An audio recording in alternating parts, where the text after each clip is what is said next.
This is a very short little topic, but it's something that comes up just about every time that I talk to people about compositing, and that's, what about feathering? You didn't feather anything. Shouldn't you feather things? That used to be a very common technique, was you'd make a selection, add a little bit of feather, and the idea was that would make the edge blend better. Personally, I don't think that's the case. I think most of the time that's what throws people off and it looks unrealistic, is the fact that the edges are just a little too soft. What I would suggest is this. I'll just click on this background layer so I can show you something. When you have a selection, yes, there is a command under Modify called Feather. Here's the problem with this.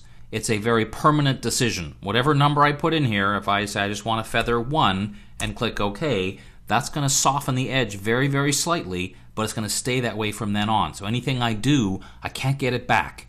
So if I go into Refine Edge and go, gosh, that edge looks a little bit too soft, there's no command in here that's going to fix it.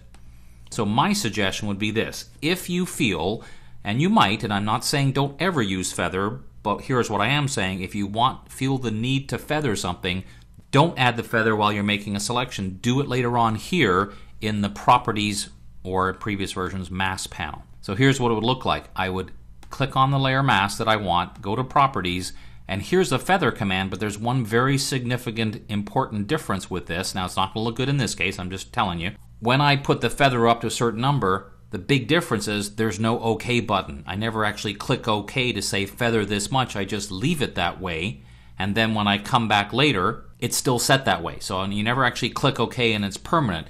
Let's say, for the sake of argument, I left this at a feather of 3.9, and then tomorrow I opened it and went, yikes, that looks really bad.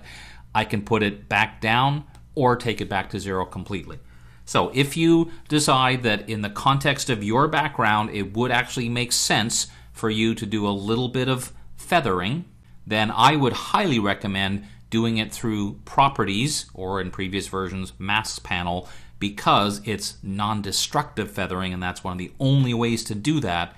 Otherwise, you're going to feather something and then, frankly, you might regret it later on.